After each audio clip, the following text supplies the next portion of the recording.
প্রতি রাতে আমরা যখন ঘুমাতে যাই, কোনো নিশ্চয়তা নেই আমরা পরের দিন আবার জেগে উঠতে পারবো।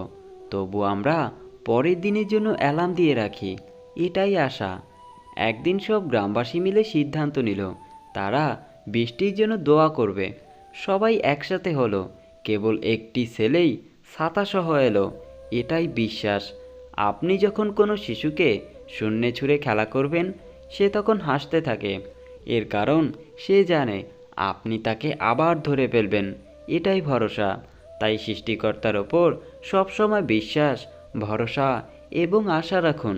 কখনোই তার ওপর নিরাশা হবেন না।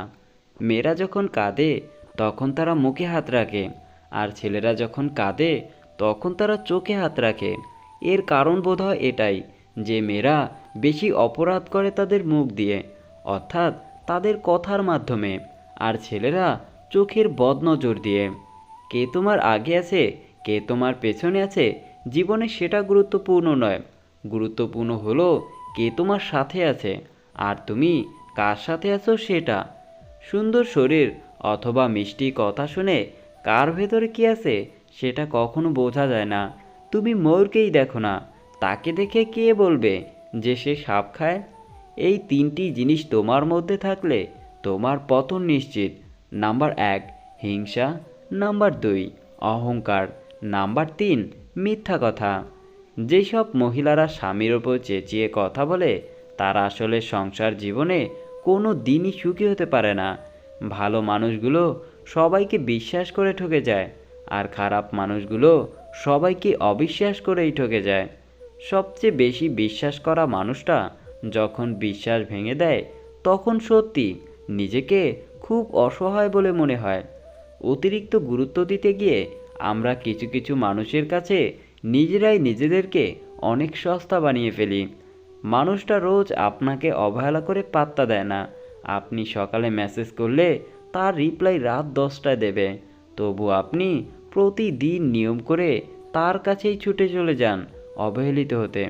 আপনি জানেন যে মানুষটা আপনাকে ভালো করে পাত্তা দিচ্ছে না, তবুও সে খেয়েছে কিনা, ঘুমিয়েছে কিনা সব কিছু আপনার জানা চাই। এরপর একদিন হঠাৎ করে আপনার আত্মসম্মানবোধ আপনাকে ধাক্কা দেবে। সেই মুহূর্ত থেকে আপনি আর সেই মানুষটার দিকে ফিরেও তাকাবেন না। আর ঠিক ওই সময়ে ওই মানুষটা বলে উঠবে আপনি অনেক বদলে গেছেন। মানুষ যখন মিথ্যা স্বপ্ন ও আবেগের মাঝে থাকে তখন তার কাছে জীবনটা অনেক সহজ হয়ে যায়, কিন্তু যখন সে বাস্তবতার মুখোমুখি দাঁড়ায় তখন সে বুঝতে পারে জীবনটা আসলে কত কঠিন। স্বার্থ ছাড়া কেউ কাউকে ভালোবাসে না, কিন্তু স্বার্থ ছাড়া একমাত্র ভালোবাসে শুধুই আমাদের মা। আর কিছু পাই বা না পাই, জীবন থেকে একটা শিক্ষা পেয়েছি, চাইলেই সব কিছু পাওয়া যায় না। লোহা থেকে শক্তিশালী জিনিস হলো আগুন, যা লোহাকেও গলিয়ে দিতে পারে। আগুনের থেকে শক্তিশালী জিনিস হলো পানি, যা আগুনকেও নিভিয়ে দিতে পারে। পানির থেকেও শক্তিশালী জিনিস হলো মানুষ, যা ওই পানিকে পান করে নিতে পারে। মানুষের থেকে শক্তিশালী হলো মৃত্যু, যা মানুষের অস্তিত্বকে ধ্বংস করে দিতে পারে। মৃত্যুর থেকেও বড় আল্লাহর রহমত, যা মানুষকে মৃত্যুর হাত থেকে ফিরিয়ে আনতে পারে। রাজারা গরিব হলেও মনটা রাজার মতোই থাকে, কিন্তু ছোট লোক ধনী হলেও মনটা ঠিকই ছোট লোকের মতোই থেকে যায়। নিজেকে ভালো রাখার সবচেয়ে ভালো উপায় হচ্ছে অল্পতে সন্তুষ্টি থাকা এবং কারো কাছ থেকে কিছু আশা না করা। ছোট ছোট ভুল থেকে শিক্ষা নিতে শিখুন। মনে রাখবেন, হোঁচট সবসময় ছোট ছোট পাথরের সাথেই লাগে, বড় পাথর তো দূর থেকেই দেখা যায়। নারীরা যৌবনে বউ হয়ে আলাদা থাকার আন্দোলন করে, আবার সেই নারী বৃদ্ধ বয়সে এসে শাশুড়ি হয়ে একসাথে থাকার দলিল পেশ করে। একবার স্বামীবিহীন হয়ে দেখো, কারো কারো চোখে তুমি আপদ, কারো চোখে তুমি বোঝা, আর সমাজের চোখে তুমি হয়ে যাবে একজন অসৎ নারী। সময়টা ঠিক আগের মতোই আছে, কিন্তু আগের মতো আনন্দটা আর নেই। একটু অবহেলা আর একটু খারাপ ব্যবহারই একটি ভালো সম্পর্ক ভেঙে দেওয়ার জন্য যথেষ্ট হয়ে যায়। আপনি যদি অল্পতেই অনেক বেশি কষ্ট পেয়ে থাকেন, তাহলে আপনার জন্য এই পৃথিবীটা অনেক কঠিন হবে। তাই আপনি শক্ত হন, দেখবেন পৃথিবীটা অনেক সহজ হয়ে যাবে। কারো সুখের গল্প লেখার জন্য যদি ভালো পেন্সিল হতে না পারো, তাহলে ভালো রাবার হও, যেন তার দুঃখ তুমি মুছে দিতে পারো। খেয়াল করে দেখবেন, যে মানুষগুলো নিজের দুঃখ লুকিয়ে অন্যের দুঃখে সাপোর্ট হয়ে দাঁড়ায়, তাদের দুঃখ বোঝার মতো এই পৃথিবীতে কেউ থাকে না। স্বামী আর স্ত্রীর মধ্যে যদি মিল মহব্বত, ভালোবাসা না থাকে, সেই সংসার যতই নামি দামি আর টাকাওয়ালা হোক না কেন, সেই সংসারে কখনো সুখ থাকে না। আমাদের সবচেয়ে বড় ভুল কি জানেন? যেই জিনিসটা আমাদের না, সেই জিনিসটাই আমরা সব সময় হারিয়ে যাওয়ার ভয় পাই, আর সেই জিনিসটা হারিয়ে আমরা আফসোস করি, আর যেটা আছে সেটার যত্ন করি না। এই কারণেই আমাদের দুঃখ অনেক বেশি থাকে।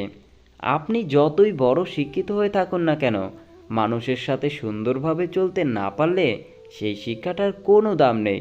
তুমি 10টা উপকার করে দেখো আর একটা ভুল করে দেখো, মানুষ ভুলে যাবে তুমি তার জন্য আগে পরে কি কি উপকার করেছিলে। আমার রাগের মাথায় আমার মায়ের মন ভেঙেছি বহুবার, কই মা তো আমাকে কখনো ছেড়ে যায়নি। একটা অচেনা মানুষের সাথে কথা বলতে বলতে এক সময় সে চেনা হয়ে যায়, কিন্তু কষ্টটা তখনই বোঝা যায় যখন এতটা সময় নিয়ে ধীরে ধীরে চেনা মানুষটা এক নিমিষেই অচেনা হয়ে যায়। দুই ধরনের মেয়েরা স্বামী ছাড়াও অন্য পরপুরুষকে তার শরীর দেয়। নাম্বার 1, যেই মেয়ে তার স্বামীর ইনকামের ওপর পুরোপুরি সন্তুষ্ট থাকে না। নাম্বার 2, যেই মেয়েদের স্বামীর সামর্থ্যের বাইরে অনেক বেশি চাহিদা থাকে। অল্পতেই মাথা গরম করে ফেলে, পরে নিজেই কষ্ট পাই। একটুতেই বিশ্বাস করে ফেলে, পরে নিজেই ঠকে যাই। অল্পতেই অন্যকে আপন ভাবে, পরে বুঝতে পারি পৃথিবীতে কেউ কারো নয়। একটা পুরুষ মানুষ এই 3টি জিনিসের ওপর থেকে তার নজর সরাতে পারে না। নাম্বার 1, সুন্দরী মেয়ে। নাম্বার 2, বিপদ। নাম্বার 3, সুস্বাদু খাবার। জীবনের একটা সময় আমাদের সময়ের সাথে যুদ্ধ চালিয়ে যেতে হয়, আবার একটা মুহূর্ত আসে তখন সময়ের সাথে নয়, নিজের সাথে নিজেকে যুদ্ধ করে ক্লান্ত হয়ে পড়তে হয়। ভালো মানুষের আশায় না থেকে নিজেই একজন ভালো মনের মানুষ হয়ে ওঠো, এতে কেউ একজন জীবনে খুব ভালো মানুষ পেয়ে যাবে। সবচেয়ে কষ্টকর জিনিসটি কি জানেন? ভালোবাসার মানুষটিকে জীবনসঙ্গী করে পেয়েও শেষ পর্যন্ত একসাথে থাকতে না পারা।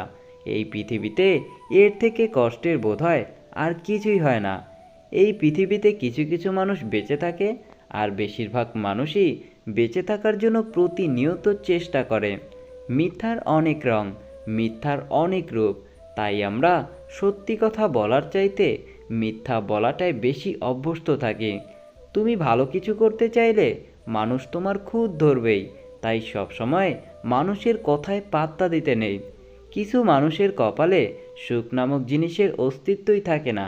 কিছু কিছু মানুষ শুধু স্বপ্নেই সুখে থাকে, কখনো বাস্তবে না। বানান ভুল হলে যেমন শব্দের মানে উল্টে যায়, তেমনি জীবনে কিছু কিছু ভুল হয়ে গেলে গোটা জীবনটাই উলটপালট হয়ে যায়। মনের ভেতরে শান্তি থাকলে মানুষ সৃষ্টিকর্তাকে স্মরণ করতেই ভুলে যায়, আর অশান্তিতে থাকলে দুনিয়ার সব কিছুই বিরক্তিকর বলে মনে হয়। এটা সবসময় মনে রাখবে, পথটা যখন একাই চলতে হবে, তখন পেছন থেকে কে কী বলল সেটা শুনে তোমার কোনো লাভ নেই। অতিরিক্ত আঘাত পেলে মানুষ শুধু হাসতেই নয়, অনেক সময় কাঁদতেও ভুলে যায়। এরকম পরিস্থিতিতে ভেতর থেকে কান্নাটাও ঠিকভাবে বের হতে চায় না। এক মহিলা শখে একটি অজগর সাপ পুষতেন। একদিন হঠাৎ করে সাপটি খাওয়া দাওয়া বন্ধ করে দিল। সাপটি শুধু বিছানায় মহিলার গা ঘেঁষে শুয়ে থাকত। সাপটিকে কোনো কিছুতেই কিছু খাওয়াতে পারছিলেন না। অনেক চেষ্টা করে মহিলাটি ব্যর্থ হওয়ার পরে সাপটিকে নিয়ে গেলেন ডাক্তারের কাছে। পরীক্ষা নিরীক্ষা করে ডাক্তার প্রশ্ন করল, সাপ কি আশেপাশে থাকে যখন আপনি ঘুমাতে যান? উত্তরে মহিলাটি বলল, হ্যাঁ। ডাক্তার মহিলাটিকে বলল, দেখুন, আসলে আপনার সাপের কোনো রোগ হয়নি, ও নিজেকে যাচাই বাছাই করে আপনাকে খেয়ে হজম করার প্ল্যান করছে। এই জন্যই আপনি ঘুমালে বারবার আপনার গা ঘেঁষে আপনাকে মেপে চেপে পরীক্ষা করে নিচ্ছে। সুযোগ বুঝে ও আপনাকে গিলে ফেলবে। মূল কথাটি হলো, কেউ আপনার সাথে একই রুমে থাকলে বা হাসলে মনে করবেন না যে সে আপনার বন্ধু। মনে রাখবেন, শত্রুরাও কিন্তু মানুষের খুব আপন হয়ে তার সাথে শত্রুতা করে। 100 বছর বাঁচার জন্য 100 বছর বয়স হওয়ার কোনো প্রয়োজন নেই। শুধু একদিন এমন কাজ করে যাও যাতে লোক তোমায় 100 বছর পর্যন্ত মনে রাখে। বেশি চালাক মানুষের সমস্যা একটাই, তারা মনে করে তারাই বোঝে, কিন্তু আপনি যে তার চালাকি বোঝেন সেটা তারা বোঝে না। ভিডিওটি সম্পূর্ণ দেখার জন্য অসংখ্য ধন্যবাদ। ভিডিওটি ভালো লাগলে অবশ্যই লাইক, কমেন্ট এবং চ্যানেলটি সাবস্ক্রাইব করে পাশে থাকবেন। আল্লাহ হাফেজ।